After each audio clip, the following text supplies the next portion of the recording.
Lander Vikram touchdown হওয়ার পর তার যে মূল তিনটে পেলোড, তার নাম হচ্ছে চ্যাস্টি, আরও একটি খুব গুরুত্বপূর্ণ সেটা হচ্ছে রম্ভা, এবং আরও একটি সেটা হচ্ছে ইলশা। এই তিনটে পেলোডের উপর নির্ভর করেই কিন্তু তথ্য সংগ্রহ করছে ল্যান্ডার বিক্রম। এর আগে চ্যাস্টি কিন্তু তার যে প্রথম পরীক্ষা তার রিপোর্ট দিয়েছিল আমাদের।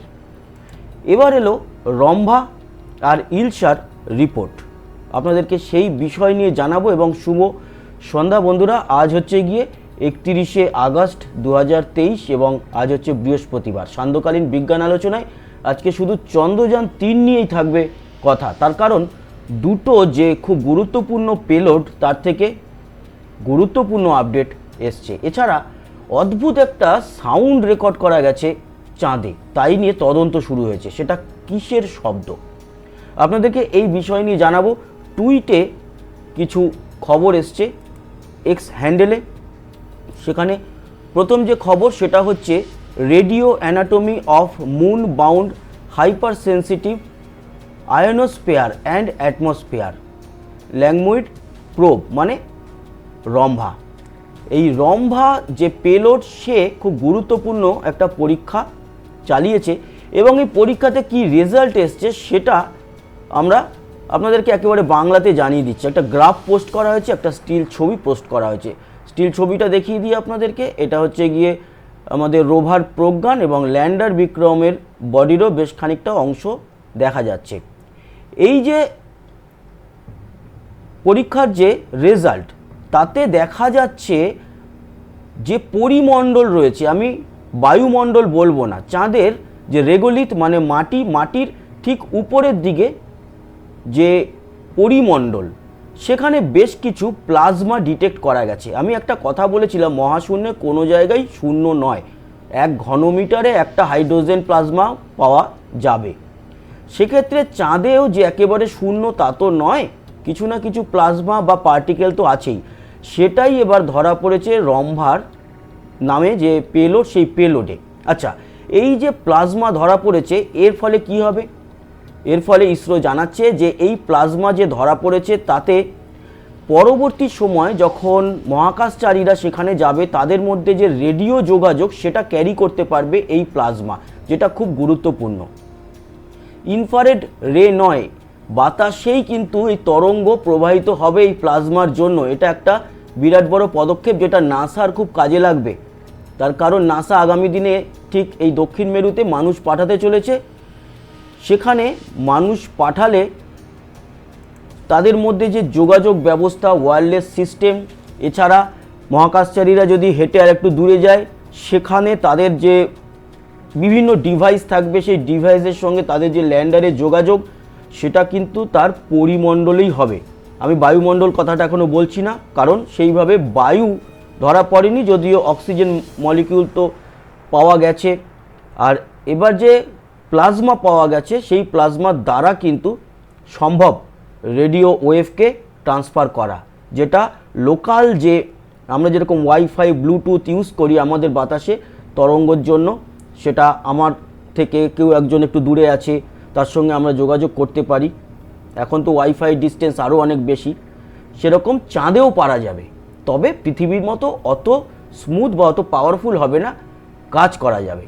অ্যাটলিস্ট রেডিও তরঙ্গে কথাবার্তা আদান প্রদান এগুলো চলতে থাকবে, ছোট ছোট ফাইল ট্রান্সফারও কিন্তু করতে পারবে, যেটা একটা খুব গুরুত্বপূর্ণ এবং খুব ভালো খবর।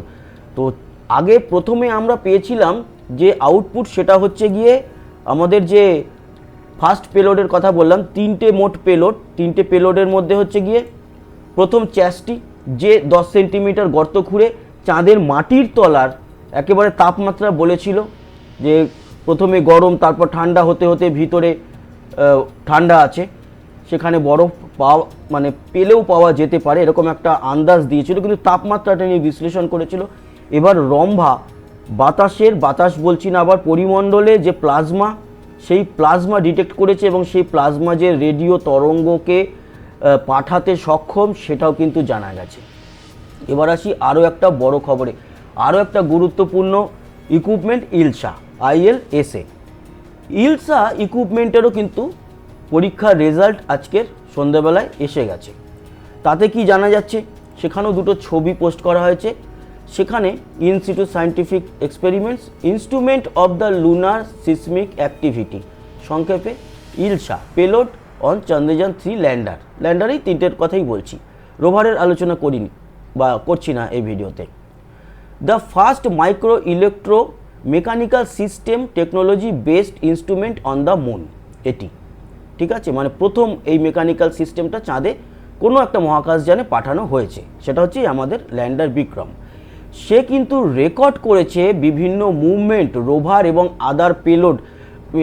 বলছিলাম যে পেলোডগুলো দেখছিলেন যখন রম্ভা কিংবা ইলসা, এছাড়া আমাদের চ্যাসটি যখন ফুটো করছিল 10 সেন্টিমিটার, তার যে একটা সাউন্ড সেগুলো সব রেকর্ড করা হয়েছে।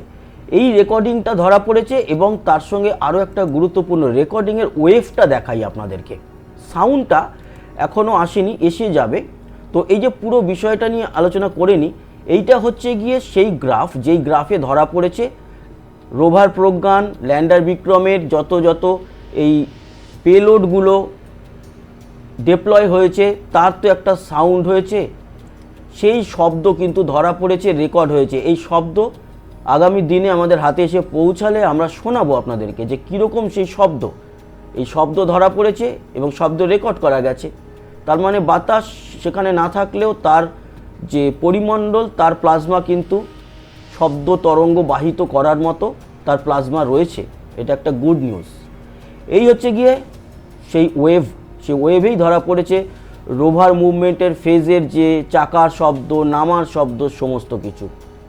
এছাড়া আরও একটা গুরুত্বপূর্ণ ওয়েভ ধরা পড়েছে, সেটা কিন্তু ল্যান্ডার বিক্রম এবং রোভার প্রজ্ঞানের নয়।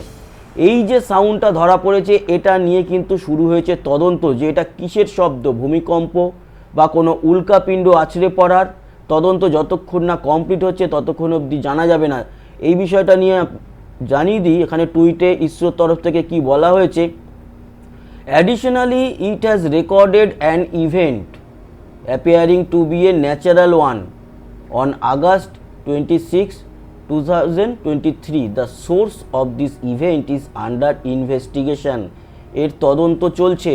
এটা কিন্তু একটা ন্যাচারাল সাউন্ড ধরা পড়েছে চাঁদে, যেটাকে আপাতত বিশেষজ্ঞরা মনে করছে নয় চন্দ্রকম্প, ভূমিকম্প বলছি না, চন্দ্রকম্প, মানে ভূমিকম্পর মতোই চাঁদের মাটি কাঁপলে চন্দ্রকম্প হবে, আর মানে মুন কোয়াক বা লুনার কোয়াক, আর না হলে কোনো উল্কা বা বড়সড় কিছু একটা আছড়ে পড়েছে চাঁদের মাটিতে, যার শব্দ কিন্তু এই ওয়েভে ধরা পড়েছে। এই শব্দও প্রকাশ এখনও করেনি, ওয়েভ লেন্থটা প্রকাশ করা হয়েছে। এই শব্দটা প্রকাশ করলে অবশ্যই এই দুটো যে শব্দ ধরা পড়েছে, একটা হচ্ছে গিয়ে এই মিস্টেরিয়াস সাউন্ড এইটা, আর একটা হচ্ছে গিয়ে রোভারের এই যে সাউন্ড, রোভার মুভমেন্টের, তা কিন্তু যখন মানে চলে আসবে আমাদের হাতে, অবশ্যই সবার আগে আপনাদের সামনে নিয়ে চলে আসব। তো বন্ধুরা, আর বেশি বড় করলাম না, পুরো বিষয়টা নিয়ে আলোচনা করলাম। আশা করি আপনাদের কাজে লেগেছে এই তথ্যগুলো। সঙ্গে থাকবেন, আমাদের সাবস্ক্রাইব করে লাইক শেয়ার অবশ্যই করবেন, কমেন্ট বক্সে আপনার গুরুত্বপূর্ণ মতামত জানাবেন। আসি, আবার দেখা হবে। সবাই ভালো থাকবেন, সুস্থ থাকবেন। সমস্ত ভারতবাসীর জন্য জয় হিন্দ, বন্দে মাতারাম। বাংলাদেশের সকলকে সালাম এবং নমস্কার।